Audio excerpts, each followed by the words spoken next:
Hello guys, welcome to my YouTube channel blog. और आज ये वीडियो बहुत ही काम का होने वाला है। अगर आपका बेस ख़राब हो जाता है या फिर चिपचिपा रहता है या फिर कोई भी प्रॉब्लम बेस रिलेटेड है ना, तो ये वीडियो आप लोग के लिए है। बिगनर्स जो है ना, खास करके उनके लिए है, क्योंकि उनका बेस कई बार अच्छे से नहीं बनता या फिर ड्राइनेस आ जाती है या फिर बेस ख़राब हो जाता है। तो ये सारी चीज़ें बताने वाली हूँ, ये सारी प्रॉब्लम को सॉल्व करने वाली हूँ मैं इस वीडियो में। तो वीडियो को पूरा ज़रूर देखना और लाइक और सब्सक्राइब जरूर कर लेना फ्रेंड्स, ऐसे वीडियो देखने के लिए। तो चलो बात करते हैं आज इस वीडियो में कि आप अपना बेस, एक सेटल बेस, एकदम परफेक्ट वाला बेस कैसे बनाओगे। तो यहाँ देखो, मैंने स्विच ब्यूटी का एक प्रोडक्ट लिया है जिसमें मॉइस्चराइजर, प्राइमर, सारी चीज़ें हैं। तो आप ये वाला प्रोडक्ट लोगे ना, तो आपका बेस एकदम परफेक्ट तरीके से होगा और बिल्कुल इधर से उधर नहीं होगा। तो आपको इन सारी चीज़ों का भी ध्यान रखना है कि आप कौन सा प्रोडक्ट वगैरह यूज़ कर रहे हो, क्योंकि कई बार प्रोडक्ट का भी मतलब काम होता है कि अगर आपने ऐसे ही कोई भी प्रोडक्ट ले लिया तो फिर बहुत सारी प्रॉब्लम उससे हो जाती है। कई बार ड्राइनेस भी आ जाती है, तो इसकी वजह से आपका बेस ख़राब हो जाता है। तो आपको इन सारी चीज़ों का ध्यान रखना है कि आप अच्छे से अच्छा प्रोडक्ट लो और फिर बेस बनाओ, तो फिर बहुत मतलब अच्छे तरीके से बेस बनेगा। क्योंकि पहले ही हमारी स्किन इस चीज़ के लिए प्रिपेयर हो जाएगी ना, तो बहुत अच्छी तरीके से होगा। तो ये प्रोडक्ट लगाने के बाद आपकी स्किन एकदम प्रिपेयर हो जाएगी और एकदम फ्लॉलेस, एकदम अच्छे से हो जाएगी। अब चलो कॉन्टूर मतलब कलर करेक्टर लगा लेते हैं। तो यहाँ पे मैंने ऑरेंज शेड लिया है। आपका फेस पे कोई भी प्रॉब्लम है किसी तरीके की, जैसे कि डार्क सर्कल हैं या पिंपल के दाग हैं, आप कुछ भी है, तो आप ये ऑरेंज वाला करेक्टर ले सकते हो। इससे अपनी फेस की सारी प्रॉब्लम सॉल्व हो जाएगी। इस तरीके से आपको लेना है, इसे अच्छी तरीके से लगाना है जहाँ जहाँ आपकी प्रॉब्लम है। और आप चाहे तो ब्रश से या ब्लेंडर से, मेरा तो कहना है कि ज़्यादातर आप इससे ब्लेंडर से ही करोगे ना मेकअप, तो ज़्यादा अच्छा रहेगा। इससे अच्छे से ब्लेंडिंग हो जाती है, अच्छे से जो भी आप प्रोडक्ट लगा रहे हो वो अच्छी तरीके से हमारे स्किन में मतलब अच्छी तरीके से सेट हो जाता है, कहने का मतलब ये है। तो देखो, इस तरीके से आपको ये कलर करेक्टर लेके और अच्छी तरीके से सेट करके, अब है कंसीलर की बारी। अब आपको कंसीलर चूज़ करना है। आपको अपनी स्किन के अकॉर्डिंग या फिर जिसका भी आप मेकअप कर रहे हो उसकी स्किन के अकॉर्डिंग आपको कंसीलर इस तरीके से लेना है। मेरे सेट पे मतलब येलो वाला जाता है, तो मैं ज़्यादातर येलो ही यूज़ करती हूँ, वाइट वाला नहीं यूज़ करती हूँ। तो मैंने यहाँ येलो कंसीलर लिया है। आपकी जैसी भी स्किन है आप उसके अकॉर्डिंग ले सकते हो। तो इसे आपको जहाँ जहाँ मतलब लगता है कि आपको लगाना चाहिए, उस तरीके से आप इस पे स्किन पे अच्छी तरीके से लगा के और फिर ब्लेंडर से अच्छी तरीके से आपको ब्लेंड करना है इस तरीके से। और मतलब आपका बेस एकदम परफेक्ट तरीके से होके आएगा। और ना ही तो ये केकी लगेगा, ना ही इस पर ड्राइनेस आएगी, और ना ही ये मतलब जल्दी से ब्लैक पड़ेगा। बिल्कुल भी ये सारी प्रॉब्लम आपको बिल्कुल भी नहीं आएंगी अगर आपने ये वाला वीडियो देख लिया पूरा और मतलब सारी चीज़ें अच्छे से समझ ली ना, तो आपकी ये सारी प्रॉब्लम बिल्कुल सॉल्व हो जाएगी। और आपको कोई भी मतलब फिर आगे जाके आप कोई भी बेस करोगे ना, आपको कोई प्रॉब्लम नहीं आएगी अगर आप इस तरीके से बेस करते हो। चलो अब देखो, फाउंडेशन लगाते हैं। तो फाउंडेशन आपको स्किन के अकॉर्डिंग मैच करके लेना है। कोई भी जैसी भी आपकी स्किन है, आपको उसके अकॉर्डिंग आपको अपनी गर्दन पे लगा के थोड़ा सा देख लेना है, मैच कर लेना है कि किस तरीके से हमारे स्किन पे कौन सा फाउंडेशन जा रहा है। उस तरीके से आपको फाउंडेशन लेना है और फिर इस तरीके से आपको ब्रश से या हाथ से भी आप लगा सकते हो। तो आपको डैब डैब करके इसको अच्छी तरीके से लगाना है। और फिर इसके बाद आपका देखना इतना अच्छा बेस बनेगा ना कि आप खुद हैरान हो जाओगे कि मतलब ये सारी ट्रिक मैंने पहले क्यों नहीं लगाई। जो भी बिगनर सीख रहे हैं उनको कई बार बहुत सारी प्रॉब्लम आती है कि फेस मतलब ड्राई हो जाता है और बहुत सारी प्रॉब्लम मतलब बेस बनाने में आती हैं।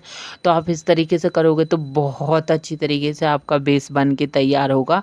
तो देखो, अभी मैंने फाउंडेशन लगा के अच्छी तरीके से उसे आपको ब्लेंड करना है।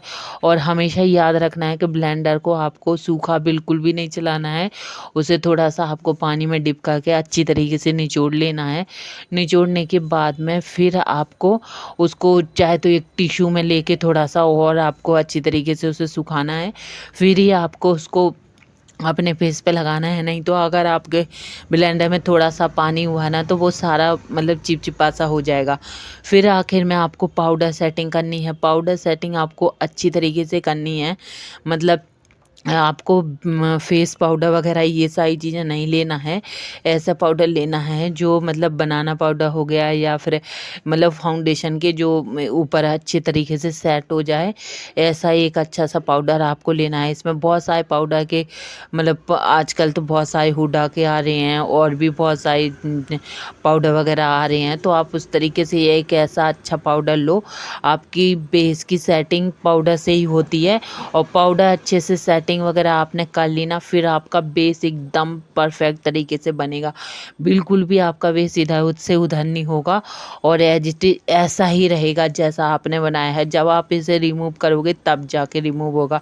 अब चलो कॉन्टोरिंग की बात कर लेते हैं। तो कॉन्टोरिंग आपको अच्छे से करनी है। आपको देखना है फेस किसका कैसा है, शेप के अकॉर्डिंग आपको अच्छी तरीके से कॉन्टोरिंग करनी है, क्योंकि आधा काम तो हमारा कॉन्टोरिंग ही मतलब करता है कि फेस को हमें अच्छी तरीके से शेप देना होता है। तो ये सारी चीज़ों का हमें बहुत ध्यान रखना होता है मेकअप में कि ये सब हम अच्छे से करेंगे तो हमारा मेकअप और अच्छा लगेगा और अच्छा निखर के आएगा और अच्छा दिखेगा। तो इन सारी मतलब चीज़ों को आपको ध्यान में रखना है कि हमें किस तरीके से कॉन्टूरिंग करनी है। अगर आपको फेस को पतला दिखाना है या मोटा दिखाना है तो किस तरीके से हमें कॉन्टूरिंग करनी है, किस तरीके से ब्लेंड करना है, ये सारी चीज़ों का ध्यान रखना भी बहुत ज़रूरी है। तो ये देखो मैंने इस तरीके से ऊपर की तरफ को, अगर ऊपर की तरफ को आप कॉन्टूरिंग करोगे तो आपका फेस ऐसे उठा हुआ ऊपर को अच्छे से रहेगा।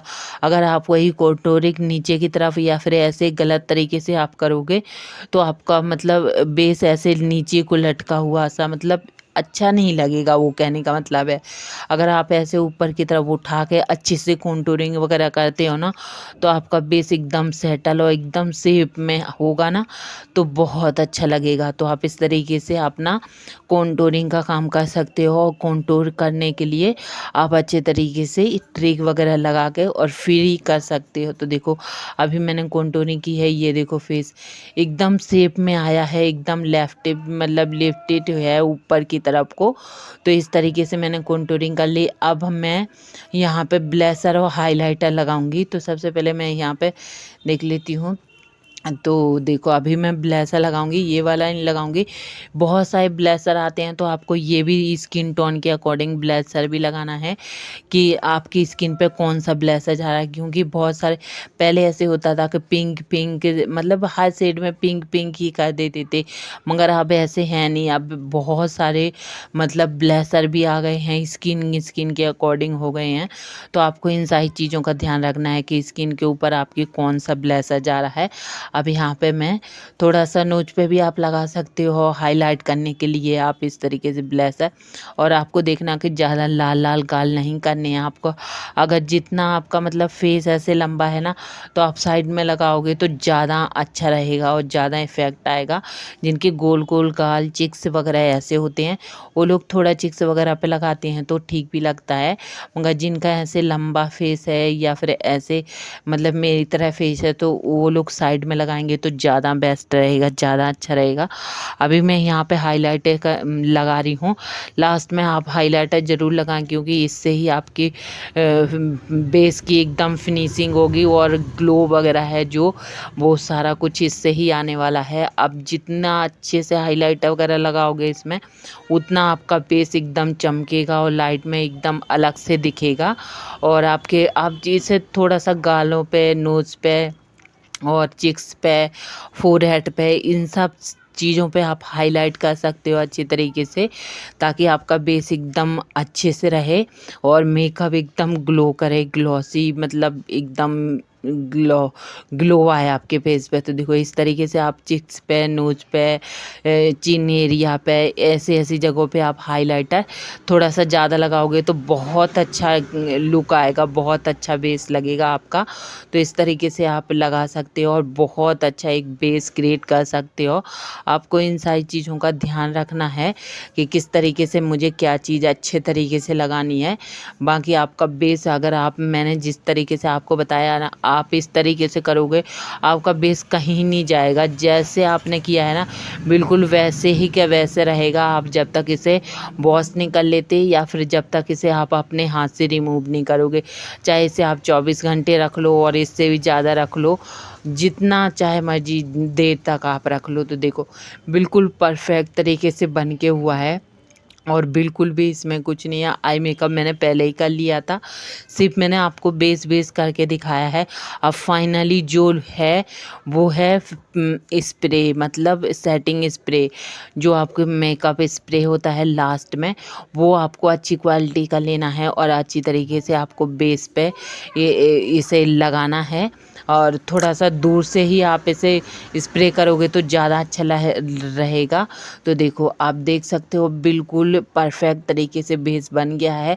अब ये बेस जब तक आप इसे रिमूव नहीं करोगे ये इधर से उधर नहीं जाएगा। तो आपको इस तरीके से बेस बनाओगे ना बहुत अच्छा बेस बन के आएगा, बहुत अच्छा लगेगा। जो भी बिगनर है, जो भी सीख रहे हैं, वो इस तरीके से करेंगे ना तो उनका काम भी बहुत अच्छा होगा और फिर कम टाइम में बहुत सारी चीज़ें अच्छे से आप कर पाओगे। तो ये देखो बिल्कुल सेटल है, बिल्कुल भी इधर उधर नहीं हो रहा, ना ही केकी है, ना ही ड्राइनेस आई है, ना ही फेस पे कुछ भी ऐसे नहीं है। बिल्कुल ग्लॉसी और बिल्कुल स्मूथ ऐसे लग रहा है, बिल्कुल लाइट और बिल्कुल परफेक्ट तरीके से हुआ है। तो अगर आप लोग भी इसी तरीके से करते हो तो आपका बेस भी एकदम परफेक्ट तरीके से इसी तरीके से आएगा। मिलते हैं नेक्स्ट वीडियो में, तब तक के लिए राधे।